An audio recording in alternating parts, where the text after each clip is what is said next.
Евангелион поистине удивительная и уникальная франшиза, которая при всем прочем создана будто бы исключительно для порождения дискуссии. Миллионы фанатов ежегодно спорят, кто лучше, Рэй, Аска или Мисата, какую концовку считать истинной, какова ценность ребилдов, наконец, какому архетипу соответствует главный герой. Однако все, за исключением единиц, сходятся во мнении, что сцена в больнице из The End of Evangelion это уже слишком даже для такой экстравагантной франшизы. Фанаты из раза в раз задаются вопросом, почему она открывает, кто как для себя решил, альтернативную или же истинную концовку оригинального сериала. Зачем режиссер пытается с первых минут шокировать зрителя? Что ж, у микрофона Артем Борисов, и, буду честен, не думал, что когда-то до подобного дойдет. Только в сегодняшнем видеоэссе я без шуток разберу ту самую сцену в больнице из The End of Evangelion. Далее просто End of Evangelion. И объясню вам, что же на самом деле она означает. Сразу расставлю все точки над «и». Я, как и многие, считаю сцену в больнице из End of Evangelion во многом мерзкой и неприятной. Однако при этом я не вижу ничего позорного в стремлении разобрать ее. К сожалению или к счастью, названная тема, вероятно, считается слишком провокационной, посему на просторах YouTube можно найти от силы 2-3 видео. Я прекрасно понимаю, что это будет единственное в своем роде по степени безумия эссе на моем канале, но надеюсь, сей факт не сделает его плохим.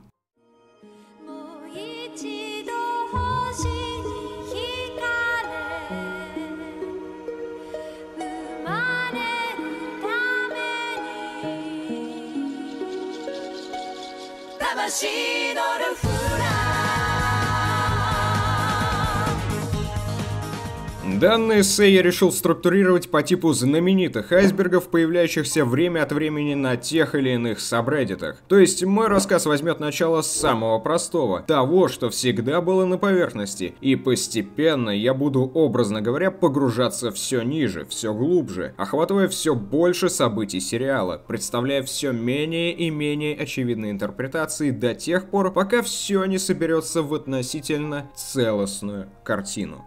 Правда, начну я скорее не с очевидного, а с логичного и при этом все же неправильного понимания сцены в больнице. Первое, что приходит на ум зрителю, наблюдающему за тем, как главный герой Икари Синдзи мастурбирует на находящуюся в коме Аску Ланглисорию, простите за используемые термины, включая данное видео, вы прекрасно понимали, о чем пойдет речь. Так вот, первое, что приходит зрителю в голову, да он же извращенец. По сути, закономерный вывод. На протяжении всего сериала можно было наблюдать своеобразный конфликт между Аской и Синдзи, которого она при каждом неприятном для нее моменте называла извращенцем. Не подсматривай, тупица! И почему все мальчишки ведут себя как маньяки? Синдзи проверяет, что девушка делает на лестничном пролете, и извращенец. Он пытается поцеловать ее во сне, но отказывается от затеи, ведь это странно, все равно извращенец. Говорит, что в контактной капсуле Ева 00 пахнет Айнами Рэй, тем более извращенец. Нет, мне кажется, что здесь пахнет Айнами. Кем пахнет? Он что, извращенец? Хоть мы прекрасно понимаем, что в какой-то степени подобное отношение оправдано, за главного героя все равно обидно. В последующем мы понимаем, почему Аска именно так относится ко всем парням, за исключением Рёди Кадзи. Она отталкивает всех людей, дабы не сближаться с ними и не почувствовать горесть утраты. А что действеннее отпугнет обычного подростка, если не причисление к извращенцам? Зритель до последнего отрицает эту характеристику, что подтверждает и сериал. Однако в начале первой серии End of Evangelion случается рецидив, и мы становимся свидетелями того, свидетелями чего мы становимся. Неужели Аска все время была права? Неужели протагонист, которому я сопереживал, воспользовался подходящим случаем и немощностью девушки? Синдзи истинный извращенец, а сцена апофеоз конфликта между ним и Аской. Все, на этом можно заканчивать видео. Сказал бы я, если бы не знал один простой вопрос. Синдзи, почему ты это сделал? И правда, почему он это сделал? Если зритель пересилит себя и задастся таким вопросом, то все сразу встанет на свои места. Утверждение «Синдзи – извращенец» тотчас же разобьется на мельчайшие осколки, ведь причина действий Икари кроется совершенно в другом. Кроме того, если попытаться собрать весь конфликт Аски и Синдзи в целостную мозаику, то обнаружится, что предыдущие неудобные сцены были инсценированы самой девушкой. Да, она отталкивает всех, к кому потенциально может привязаться, но при этом она нуждается в постоянном внимании, даже в контексте объективизации ее. Впрочем, об этом немногим позже. Вернусь к сцене в больнице и замечу, что ее нельзя рассматривать в вакууме относительно других сцен End of Evangelion и двух неимоверно важных предшествующих эпизодов – 23 и 24. Небольшая ремарка. Я называю предшествующими End of Evangelion эпизодами 23 и 24, так как считаю, что события двух оригинальных финальных эпизодов, которые часть фанатов считают неканоничными, скорее всего происходит параллельно процессу комплементации человечества во второй серии конца Евангелиона. Оспорить это, так же как и подтвердить, достаточно просто, но в рамках данного эссе я делать этого не буду, так как банально не вижу какой-либо необходимости. Будем считать обе концовки каноничными в равной степени, а я еще и использовать их в качестве аргументов. Если брать в расчет сказанное немногим ранее, стоит разобраться в том, что же привело главного героя к Аске в больницу. Не буду делать из этого какую-то тайну, ведь фильм с первых секунд демонстрирует, что Синдзи в глубочайшей депрессии. Герой подавлен фактом смерти, убийства им же Каору, единственного, кто признался ему в любви, кто понимал его как никто другой. Синдзи проговаривает вслух эту мысль единожды, еще в концовке 24-го эпизода оригинального сериала, но мы, зрители, отчетливо запоминаем ее. Каору сказал: «Ты мне нравишься». Сказал это мне. Никогда мне никто не говорил таких слов. Каору Нагиса непродолжительное время был всем для главного героя. Он появился в жизни Синдзи, когда тот фактически остался один, и когда тот очень нуждался в поддержке. Казалось бы, вечно неунывающая и в какой-то степени заботливая Мисата отстранилась после гибели Кадзи. Синдзи тоже еще не вернулся. Я не заслуживаю его доверия. Понимающая Рэй, та Рэй, которая напоминала Синдзи давно забытый образ матери, которая взаимно испытывала к нему некие чувства, отдала жизнь за него в битве с Рамисаилом в 23-й серии. Заменил ее бездушный, безвольный, бесчувственный клон. Синдзи признается, что ему не хватает силы воли встретиться с той, кто теперь называется Рэй. С Аянами встретиться не могу. Смелости не хватает увидеться с ней. Даже не знаю, как себя вести и как с ней разговаривать. Именно в этот момент на сцену поднимается Каору, в меру понимающий, в меру заботливый, в меру симпатизирующий главному герою персонаж. Было бы глупо отрицать, что несмотря на нетрадиционность взаимоотношений между ним и Синдзи, они пошли на пользу последнему. Икари встретил того, кто принял его таким, каким он был. Кроме того, он незаметно, но стал меняться. Начал учиться разбираться в своих чувствах, открываться другим людям, доверять им, не бежать от них. И в итоге это сыграло ужаснейшую шутку с Синдзи. Каору, сделавший так много для него, его же и предал. Использовал его в своих целях, хоть и не совсем эгоистичных. Оказался не человеком, а 17-м ангелом, Табрисом. Соответственно, Синдзи пришлось убить его. Убить собственными руками существо, что смирилось со смертью. Смириться с этим Икари не смог. О чем он прямо говорит Мисато в концовке все того же 24-го эпизода. Только девушка не понимает его мыслей, что окончательно отдаляет ее от главного героя. Он был намного лучше меня. Именно он и должен был остаться в живых. Нет. Выживает тот, у кого есть воля к жизни. На момент начала End of Evangelion он совсем один, брошен всеми в беспомощном депрессивном состоянии. Об этом свидетельствует рифмовка 3 сцен, открывающей и закрывающей сцен 24-го эпизода и открывающей End of Evangelion сцены. Действия всех трех разворачиваются в одной локации, на берегу озера, что появилось в результате атаки Армисаила. Впервые Синди оказывается здесь тогда, когда он пытается разобраться со своими мыслями, когда он осознал, что остался один. Здесь же, в этой же сцене, он знакомится с Каору, после чего нас переносит в другие локации, и попадаем мы в 24-й серии сюда еще только дважды, когда Нагиса общается с членами Совета Зеля, и когда Синди приходит сюда с Мисато в финале эпизода. Первая сцена нас не интересует, хотя она доказывает, что Каору лишь временно заполняет вакуум в душе Синди. Вторая, в свою очередь, интересна тем, что она противопоставляется по содержанию вступительной. Главный герой не находит поддержку в лице Кацураги, а наоборот, окончательно лишается ее. И вступительная сцена End of Evangelion развивает мотив поиска Синди поддержки на берегу озера. Он приходит сюда в 3-й раз в надежде, что ему наконец повезет, что, быть может, он встретит кого-то, кто поможет ему. Логичный риторический вопрос. Почему я считаю, что 3 описанные сцены связаны между собой? Все дело в упомянутой рифмовке. Она заключается в дословном повторении тех или иных мизансцен. Мизансцена характеризуется определенным расположением объектов или действием в кадре в совокупности с определенным ракурсом, фокусом и даже звуковым сопровождением. Что интересно, открывающая сцена End of Evangelion при этом рифмуется и со сценой убийства Каору.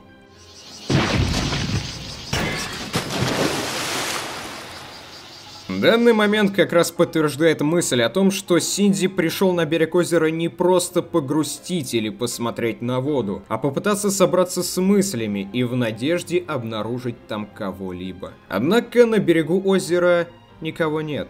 Да и не могло быть. Он, и без того пребывающий в депрессии, вероятно, осознает всю безнадежность своего положения. Он один. Он не знает, что делать, кто может помочь ему и облегчить его страдания. Или все-таки знает. Остался же еще один человек, к которому он может обратиться. Этот человек — Аска Лэнгли Сорью. К ней-то в больницу Синди и отправляется. Отправляется он именно к ней по одной простой причине. Икари Синди из оригинального сериала Neon Genesis Evangelion, ни слова про ребилды, любит Аску Лэнгли Сорью.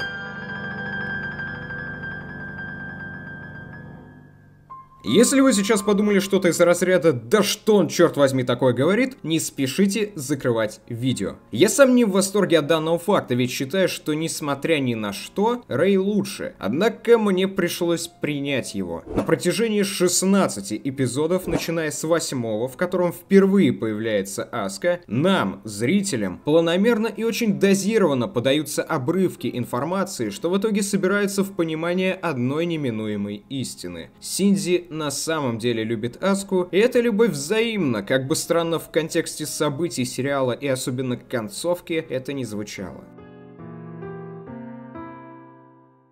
Про сам факт любви Синди к Сорью говорили многие, только, как мне кажется, почти всегда упускались или опускались два момента, что кардинально меняет восприятие данных отношений. Оба персонажа почти сразу прониклись чувствами друг к другу и при этом достигли негласного взаимного недопонимания. То есть знаменитая Бака Синди на самом деле не то, чем кажется. И второе. Аска после событий 8-го эпизода видела поддержку исключительно в лице Синди, а не Рёдикадзи, несмотря на зацикленность на последнем. Начну со второго тезиса. Казалось бы, мы привыкли считать Икари Синди идеальным примером пессимистичного, эгоистичного, настолько жалкого и безнадежного персонажа, что аж плакать хочется. Как на него можно положиться? Правда, при этом мы все равно сопереживали ему, радовались и боялись за него во время первого просмотра аниме. Почему? Ответ, вопреки ожиданиям, опять на поверхности. Икари Синди — это усредненное альтер-эго любого подростка. Вы думали над тем, как бы вы вели себя в те или иные моменты, будь вы Икари Синди? Вы бы не боялись управлять гигантским человекоподобным роботом, в котором вы все равно не в безопасности? Вы бы не пытались посмотреть за Аской? Вы бы не убежали на природу, дабы разобраться в своих мыслях? Нет, нет и еще раз нет. Все дело в том, о чем я уже обмолвился, что Синдзи это обычный подросток. Возможно, один из самых живых и правдоподобных персонажей аниме. В его образе собраны как отрицательные, так и положительные черты. То же самое можно сказать про Аску Лэнгли Сорью. Она эгоистична, она настырна, она нуждается в понимании и поддержке. Ненавижу Мисато. Ненавижу Синдзи. Еще больше ненавижу первую. Ненавижу папу. Ненавижу маму.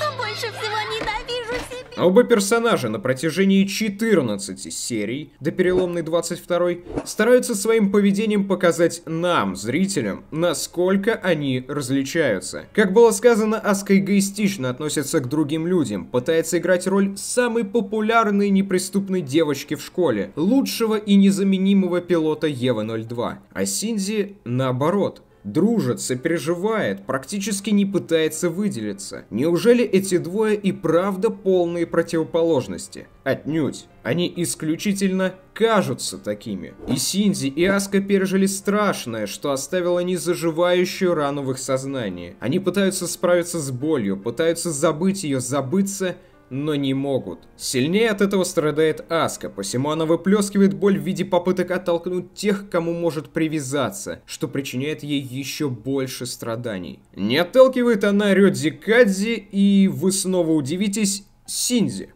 Первого, потому что тот взрослый, зрелый, харизматичный, привлекательный мужчина. Как же не влюбиться в него? Отойду еще дальше от темы данного видео и вспомню прекрасный французский фильм Люка Бессона «Леон». Взаимоотношения между Матильдой и Леоном – квинтэссенция того, что могло происходить между Кадзи и Аской. Однако что у Бессона, что у Хидаки Анна проводится четкая линия, помимо возраста, конечно, разграничивающая фантазии девушек и объективную реальность. В Леоне это смерть киллера, а в Евангелионе вполне логичный отказ Кадзи, о котором постфактум мы узнаем только в 22-й серии. В первом случае для Матильды Леон умирает исключительно в физическом смысле. Он остается как воспоминание, как полученные знания и первая истинная любовь.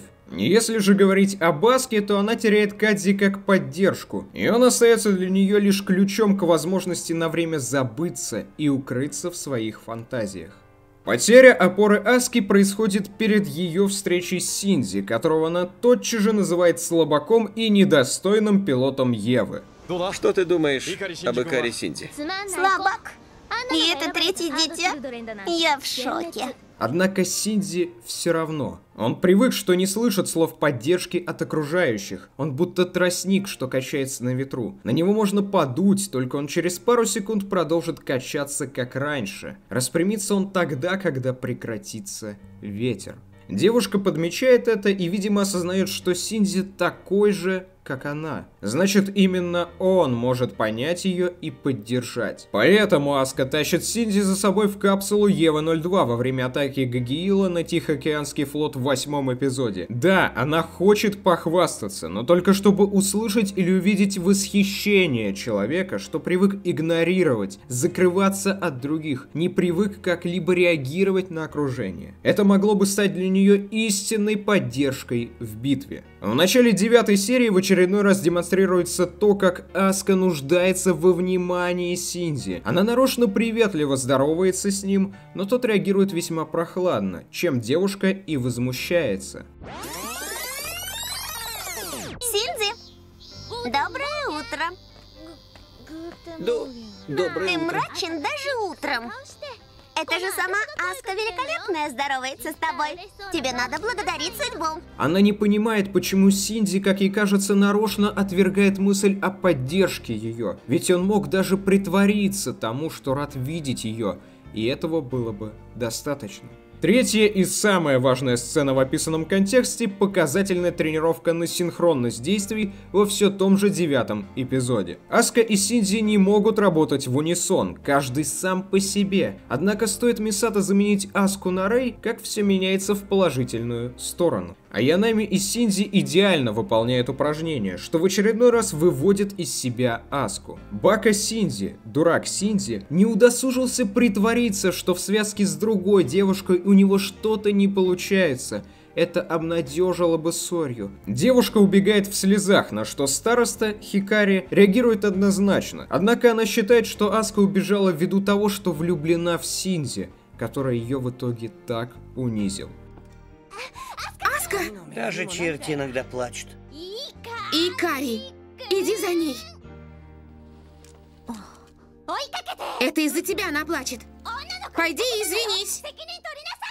Именно в этот момент отношения между Аской и Синдзи навсегда меняются и приобретают известную многим амбивалентность. Желание Аски получить поддержку от Синдзи в дальнейшем перерастает в любовь, а пристыженный Синдзи сначала сочувственно, а потом и истинно влюбляется в девушку. И сейчас я, разрушив поэтичность повествования, должен обозначить одно важное «но». Для Аски поддержка — это слова, это чувства, это эмоции. В общем плане отношения духовного начала. Любовь же для нее — проявление исключительно физического влечения и заинтересованности ею как привлекательной девушкой, что в случае с Кади, что в случае с Синдзи, с которыми она заигрывает в тех или иных сценах.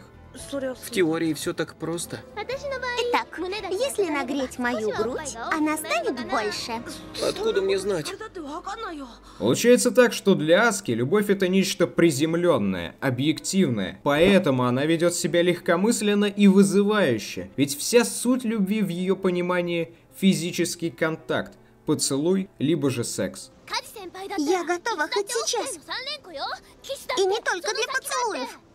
Тоже можно сказать про ненависть. Знаменитая сцена в лифте тому подтверждение. Аске недостаточно обругать Рэй, поэтому та дает пощечину. Этот физический контакт — высшее проявление ее ненависти, обратной стороны любви. В случае же Синдзи дела обстоят совершенно иначе. Для него любовь — это как раз эмоции, чувство близости, взаимопонимания, уважения. Вот почему в сцене 9 серии, следующей за неудачной тренировкой, Синдзи, смущаясь, смотрит на Аску с уважением. Он медленно, но верно влюбляется в нее. И все же это будет платоническая любовь, основанная на духовном, не физическом влечении. Поддержка в представлении Синдзи — это уже определенные действия, если говорить просто с затратой сил. Поддержка в бою, спасение из кратера, защита, но не проявление каких-либо чувств или эмоций. Резюмируя вышесказанное, можно подытожить, что Аска и Синдзи противоположны исключительно в абсолютности взглядов на две эквивалентные вариации взаимоотношений. Из-за этого, например, сложно объяснить, что значит очень интересная сцена 9-го эпизода «Ночь перед битвой с Израфилом». Фанаты давно сошлись во мнении, Аска специально легла рядом с Синдзи, чтобы быть ближе к нему, и чтобы тот поцеловал ее в знак поддержки и принятия своих чувств к ней. Звучит вполне логично, только протагонист отказывается от поцелуя девушки, что доказывает уже мой тезис. Любовь для Синдзи не есть проявление физического контакта. Да, тот ссылается на возраст девушки, и это отвлекает внимание зрителя, ведь в 15-й серии они все же целуются. Возникает закономерный вопрос, но ведь именно тогда, если опираться на мой тезис, по идее, поцелуй — это выражение поддержки, не так ли? Именно так, но Синдзи не берет в расчет, что Аска нуждается в нем. Ввиду уже своей эгоцентричности он не может представить, что столь честолюбивая девушка может страдать в душе. Что интересно, Аска данный факт понимает, только не может смириться с ним и всячески пытается натолкнуть Икари на правильную мысль, называя его в определенном контексте, когда ей нужны теплые слова, дураком.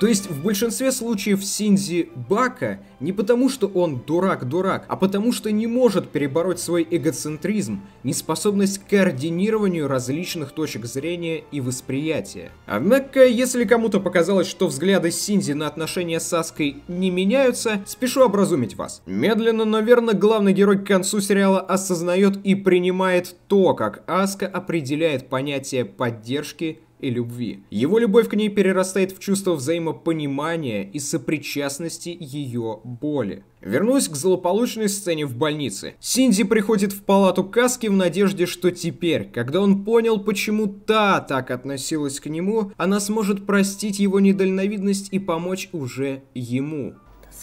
Помоги мне. Помоги мне, Аска. Да, в какой-то степени его поведение эгоистично, но Синди не думает о подобном, ведь он любит Аску, и главное, чтобы она пробудилась, выслушала его, поняла и поддержала в той форме, что когда-то требовалось от него. Девушка не пробуждается, а Синди, наблюдая результат своих действий, приходит к еще одному выводу. Он принимает ее видение, что любовь — это проявление лишь физического влечения. В знак примирения с точки зрения Аски, так, возможно, он себе говорил, Синди мастурбирует на нее.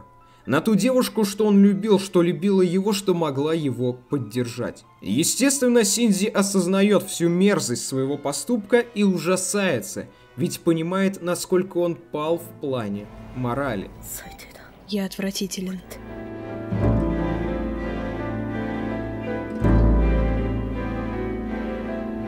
В образе Икари Синди сочетаются как положительные, так и отрицательные черты. Он добр, отзывчив, иногда альтруистичен, но при всем этом чаще эгоцентричен, нерешителен. Его очень просто сломать и заставить впасть в депрессию. На протяжении всего оригинального сериала практически в каждом эпизоде демонстрируются и противопоставляются названные особенности характера Синди. Что удивительно, прослеживается одновременное развитие в нем как хорошего, так и плохого. Синди стал решительней, он бездумно и самонадеянно бросается в бой, соответственно проигрывает и подвергает невероятной опасности остальных. Синди умеет играть на виолончели, за что Аска его даже хвалит. Оказывается, он не решился бросить, да и никто ему об этом не сказал. И чем глубже сериал погружается в тему изучения морали и психики человека, тем сильнее заметен перевес среди тех или иных черт в характере Синди. При всем развитии его как персонажа, как личности, он падает все ниже, как человек. Постараюсь объяснить данный парадокс. Дело в том, что у главного героя Евангелиона, как бы то ни было, есть определенные принципы, которые он старается не нарушать. Во многом они напоминают привычные нормы общества, или даже библейские мотивы. Слушай старших, относись к другим так, как хочешь, чтобы относились к тебе. Око за око и весь мир ослепнет, что особенно выражается буквально в его нежелании ударить Тодзи или оскорбить каким-либо образом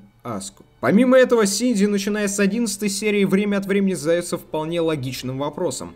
А почему мы убиваем ангелов?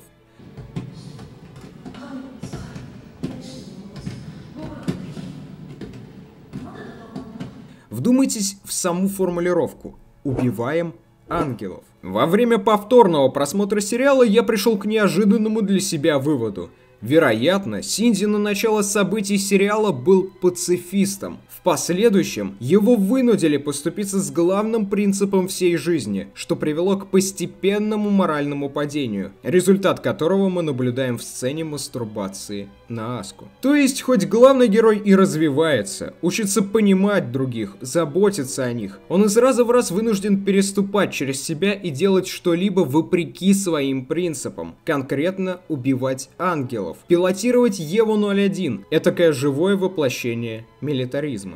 Выражается переступание через себя в очень логичном и при этом, как кажется на первый взгляд, не совсем понятном поведении Синди. Все помнят, что в первой серии он сначала отказывается полезать в Еву, ссылаясь на незнание и нежелание. Вы думали насчет того, по какой причине Синди не хочет управлять Евой? Потому что его заставляет отец? Или потому, что отец заставляет его делать то, что противоречит его принципам? И я склоняюсь ко второму, ведь в последующих сериях Икари, не сумевший перебороть себя, сбегает на природу. Он бродит в полях, среди гор, где мирно и спокойно.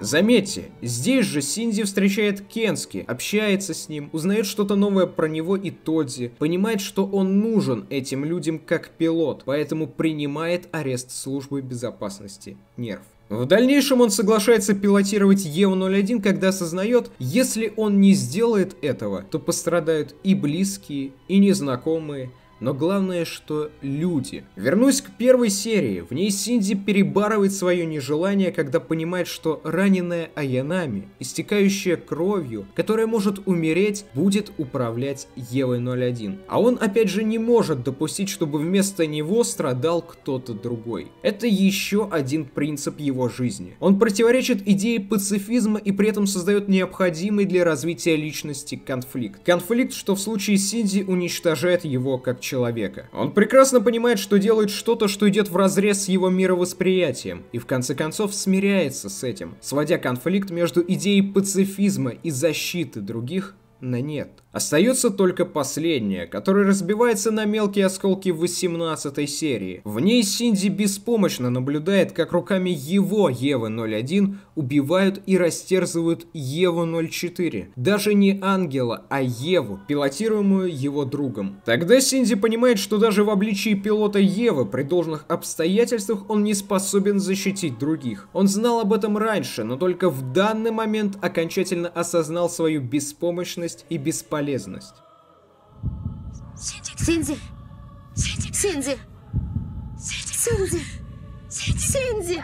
Еще трижды до событий End of Evangelion он пилотирует Еву-01 и каждый раз при этом убеждается в невозможности защитить других. В случае атаки Зеруила его спасает пробуждение Евы-01. Во время атаки Армисаила пожертвовавшая собой Рей. А в 24-й серии он становится заложником ситуации и убивает Каору. Третье событие окончательно убеждает Синди в том, что он не только не способен защитить других, но еще и причиняет им боль такую же, какую он причинил сие убийством себе. Икари сдается. Он своими руками уничтожил свое мировосприятие, предал свои принципы и себя самого. Это ли не истинное самоунижение человека? Синди отвечает на вопрос, поступаясь со своим последним видением. Видением платонической любви. Сцена мастурбации на Аску, дорогого ему человека, ознаменовывает конец его падения. Дальше может быть только смерть, как считает Синди, поэтому мы встречаем его лишь когда солдаты, что зачищают штаб-квартиру Нерв, готовятся застрелить его, смирившегося с участью.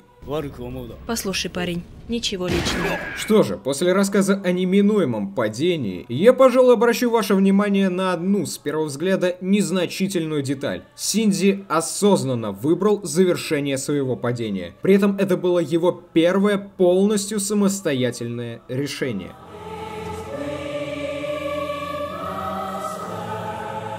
Как я уже говорил, Икари Синди достаточно жалкий и безнадежный человек, но данная характеристика в основном базируется на одном единственном факте. Он не знает, что делать, если ему не сказали, и делает все, что ему говорят. Не бойтесь, я не собираюсь в 1000-й раз пересказывать и анализировать основные проявления такого поведения. Многие были упомянуты мною ранее. Однако я остановлюсь на противном, случаях, когда Синди вроде бы осознанно делал выбор. В прозвучавшей пару секунд назад фразе необходимо отметить для себя словосочетание «вроде бы осознанно». Я утверждаю, что за 24 эпизода оригинального сериала Синди ни разу не сделал самостоятельного выбора. Мало того, в сценах, когда мы могли наблюдать его своеволие, им управляли чувства, а не разум. Он сбегает на природу, потому что подавлен фактом того, как он поступился принципами. Он спасает Еву-02 из кратера, так как он неравнодушен к Аске и одновременно видит, что ей нужна помощь. Возможно, это проявление любви в виде поддержки, что не противоречит озвученному ранее тезису. Икари отказывается пилотировать Еву-01 после инцидента с Евой-04 ввиду ненависти к отцу и самому себе. Решается вступить в схватку с Зеруилом, так как видит, что тот растерзывает Еву-02, пилотируемую Аской, которой в тот момент он испытывал особые чувства. И вот мы дошли до сцены в больнице. Сцена, которая поменяет ваше представление насчет того, на самом ли деле Синди настолько безволен, как вам представлялось. Икари тщетно пытается разбудить Аску, но не достигает желаемого результата, зато невольно оголяет ее и замирает. Во время первого просмотра я решил, что начиная с этого момента нам, зрителям, демонстрируется финальный аккорд в моральном падении Синдзи, причем ввиду того, что он предался низменному влечению. Однако спустя несколько дней после просмотра я наткнулся на статью об оригинальном сценарии End of Evangelion и понял буквально все. Дело в том, что изначально предполагалась совершенно иная концепция сцены в больнице. Синдзи пытался разбудить девушку, оголял ее и уходил домой.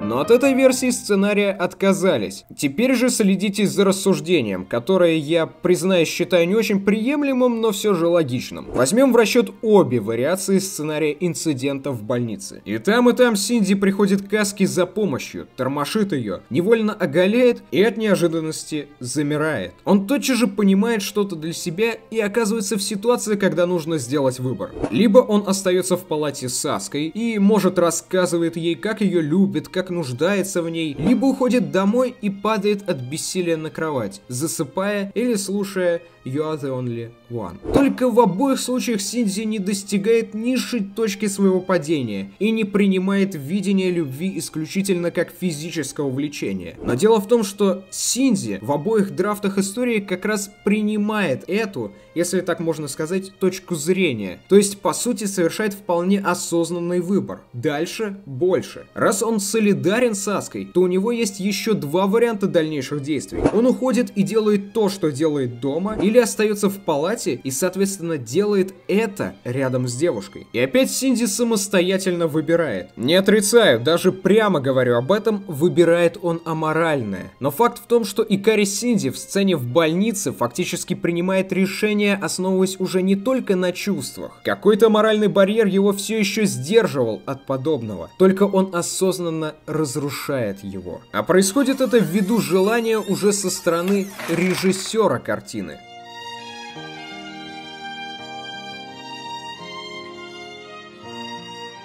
Невозможно спорить с тем, что режиссера Евангелиона Хидеаки Анно можно поставить в один ряд с такими великими манипуляторами, как Хидео Кодзима или Йоко Таро. Вспомните свой первый просмотр оригинального сериала. Обычного представителя меха про человека подобных биороботов, управляемых подростками, наполненного неуклюжим юмором, эротическим подтекстом и вообще всем, что принято ассоциировать с аниме. Но важно то, в какой момент вы поняли, что все это время вас невероятно умело водили за нос. Когда вы поняли, что смотрите тяжелейшее драматическое произведение про эскапизм и самопознание. Думаю, в тот момент вы, как и я, были в неописуемом шоке, а после прониклись уважением к создателю сие творения, так как он сумел обмануть вас. Он манипулировал вашими чувствами, мыслями, ассоциациями, чтобы после вас скинуть в наполненное ледяной водой озеро истины. Так вот, я считаю, что Хидеаки Анно провернул нечто подобное со сценой в больнице из End of Evangelion, и с помощью нее добился возникновения определенного конфликта между главным героем и зрителем. Как было оговорено в начале видео, во время первого просмотра данной сцены вам некомфортно, неприятно и мерзко. Вы шокированы действиями Синдзи, его образ теперь скорее отталкивает.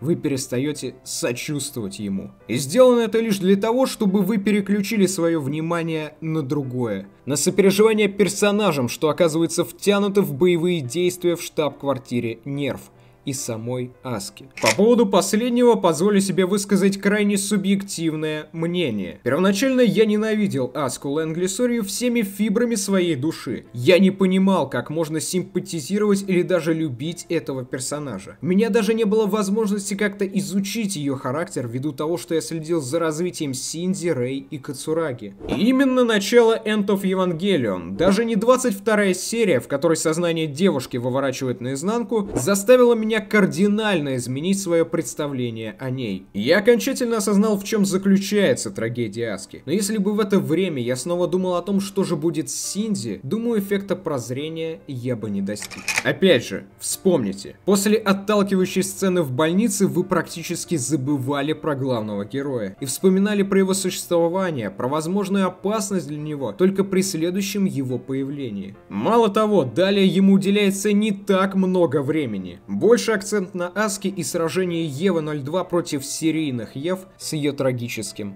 финалом. По сути, Хидэаки Анно сделал очень интересную вещь. Как я уже сказал, посредством сцены в больнице он умело смещает акцент сначала в сторону сотрудников Нерв и Мисата, следом в сторону Аски. На короткий промежуток времени они становятся главными героями End of Evangelion. Однако в это же время постепенно вводится такой персонаж, как Икари Синди, к которому мы теперь, ввиду объективной причины, относимся как минимум нейтрально, как максимум отрицательно. Анна заставляет вроде бы за меньше чем 30 минут заново прочувствовать главного героя, поэтапно выводя из уравнения истории тех протагонистов на час, показывая их трагическую судьбу и параллельно переключая внимание на ненавистного нам Синди. Звучит, соглашусь, сложно. Разгадка же опять кроется на видном месте. Режиссеру было необходимо создать определенный градус напряженности и сделать так, чтобы каждое последующее событие первого 45-минутного эпизода End of Evangelion поднимало планку безнадежности на совершенно новый уровень. Зритель к началу второго эпизода должен ощущать себя так же, как ощущает себя Синди. Сцена в больнице как раз задает нужный вектор. Мы не принимаем главного героя, как впоследствии он не принимает себя. Мы шокированы, выбиты из колеи. Следовательно, с этой стороны можно манипулировать нашими чувствами, что и делает Анна, демонстрируя казни ученых, смерть Кацураги, растерзание Евы-02 и смерть Аски. Я убью вас. Я убью вас.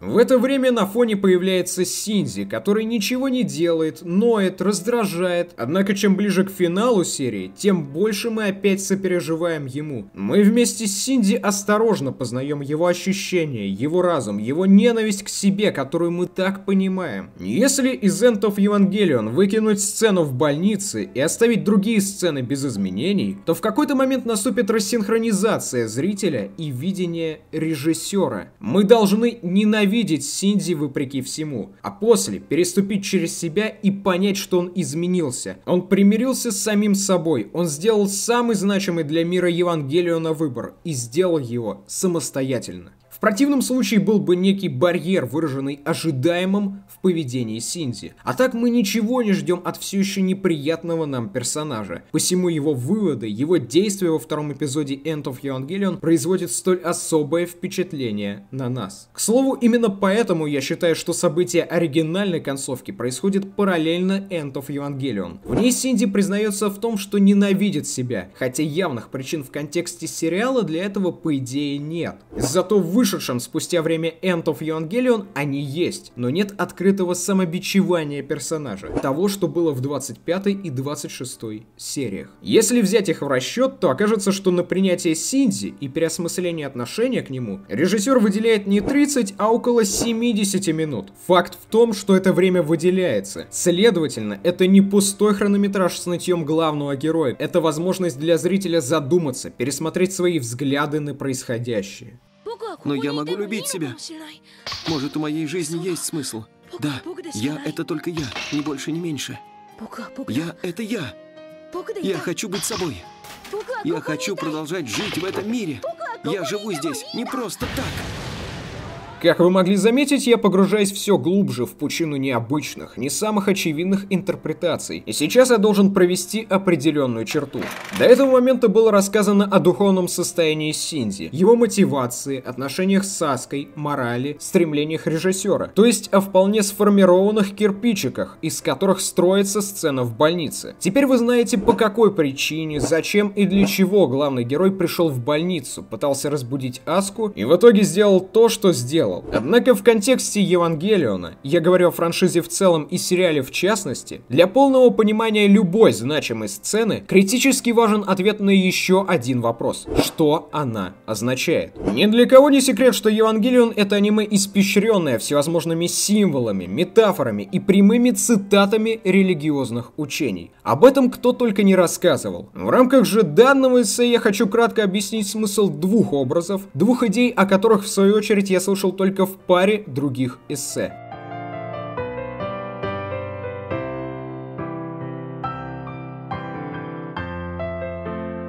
Рука — это та часть тела, которая наиболее часто используется в качестве символа и обладает множеством различных значений. Все мы знаем, что, например, рукопожатие — это и приветствие, и выражение уважения, доверия, и символ объединения усилий нескольких людей. Однако мало кто задумывался, что рукопожатие есть производное символического образа правой руки. Правая рука — это уже та определенная часть тела, через которую проявляется разум человека, его намерения, причем априори правые, то есть правильные. Интересно, что при рассмотрении символизма подразумевается все, что делается правой рукой, правильно в контексте религиозном. Правая рука еще и символ силы, энергии, действия. Я бы сейчас не говорил обо всем этом, если бы в Евангелионе не уделялось бы так много внимания правым рукам. Рэй дает пощечину Синдзи правой рукой, так как не может принять его пренебрежение к отцу. Камера на некоторое время задерживается на окровавленной правой руке существа, наталкивая на мысль о возможном помутнении разума пилота. На мысль о том, что он совершил нечто правильное в понимании других, но неправильное для него, что коррелирует с идеей о том же пацифизме Синдзи, которому приходится переступать через себя, убивая ангелов. Наконец, нервный тик главного героя. Он то и дело сжимает правую руку без видимых причин. Начинает он это делать после того, как осознает, какова истинная сила Ева-01, контролируемой им. Эта сила только в его руках, и он каждый раз напоминает себе об этом. Подобное сигнализирует, что Синдзи с каждым разом все больше и больше склоняется к темной стороне силы. Но силы физической, а не той, что была в Звездных войнах, к отрицанию идей пацифизма, о чем уже, впрочем, было сказано. Но что же насчет сцены в больнице? Зачем сделан такой акцент на правой руке? Причем учитывая, что нам с помощью этого демонстрируется, что делал Синдзи за закрытой дверью и каков результат. Правая рука в контексте этой сцены выступает в роли символа разума. Главный герой, что подтверждает выдвинутый ранее мною тезис, осознанно выбрал это действие. То же, что рука нечиста, означает его моральное падение. Кроме того, обмякшая рука в статике может быть и символом отсутствия силы. Синдзи устал бороться, он нуждается в помощи. Поэтому, как я предполагаю, в финальной сцене End of Evangelion Аска дотрагивается до лица главного героя, который пытается задушить ее правой рукой в знак солидарности. Девушка показывает Синдзи, что она готова простить и поддержать его, ведь у нее есть силы для этого.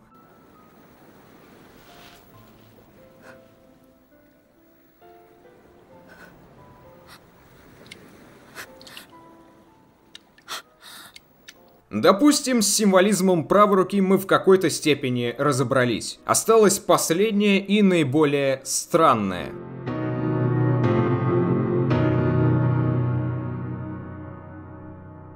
Когда я упомянул, что Евангелион испещрен, в том числе и религиозными цитатами, я немного слукавил. В реальности оригинальный сериал во многом основан на одной из трактовок Каббалы, религиозно-мистического, оккультного и эзотерического течения в иудаизме. Оттуда Хидеаки Анно взял древо жизни, концепцию всеобщего спасения человечества и многое-многое другое. Естественно, не обошел режиссер стороной и отношение приверженцев этого течения к действиям интимного характера. В самом иудаизме мастурбация считается самым страшным грехом, что приводит к падению человека, его отречению. В принципе, то же самое, как мы уже выяснили, происходит с Синдзи. Но это еще не все. В Кабале к сказанному ранее добавляется, что таким образом человек порождает силы тьмы, зла, умножает их. Нетрудно провести параллель с End of Evangelion. Стоит Синди сделать это, как мирная жизнь нерв обрывается, ну а после наступает конец света. Интересно еще одно. Как минимум в Кабале считается, что каждое действие человека порождает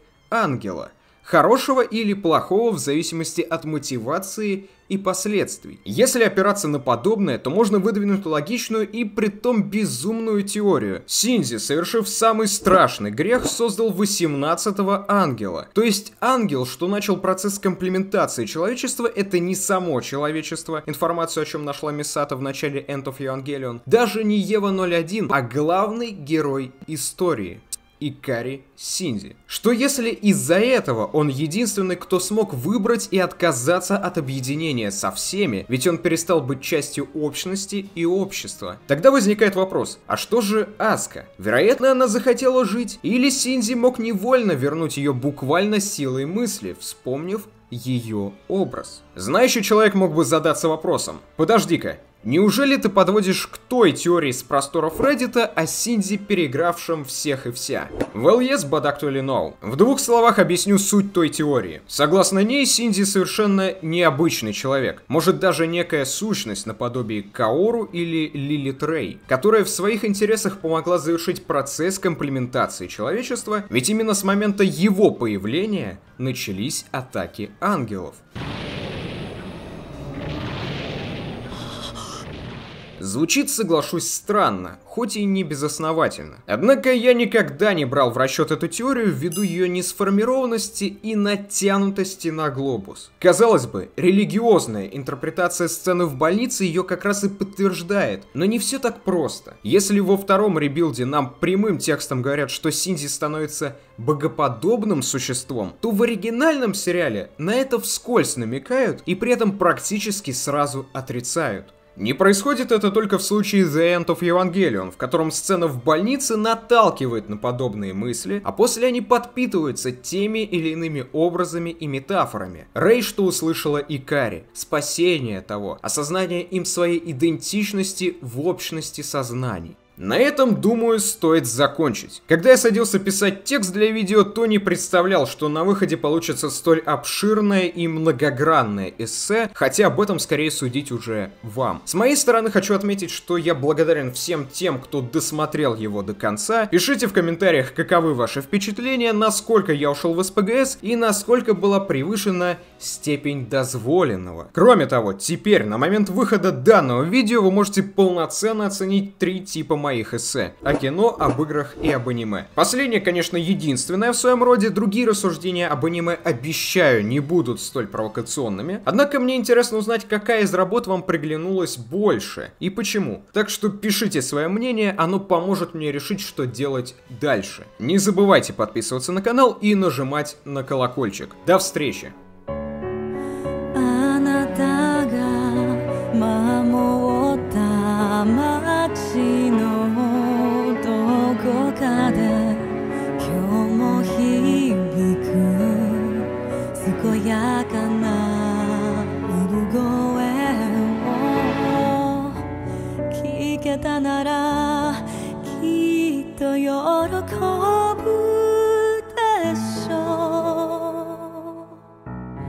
私たちの続きの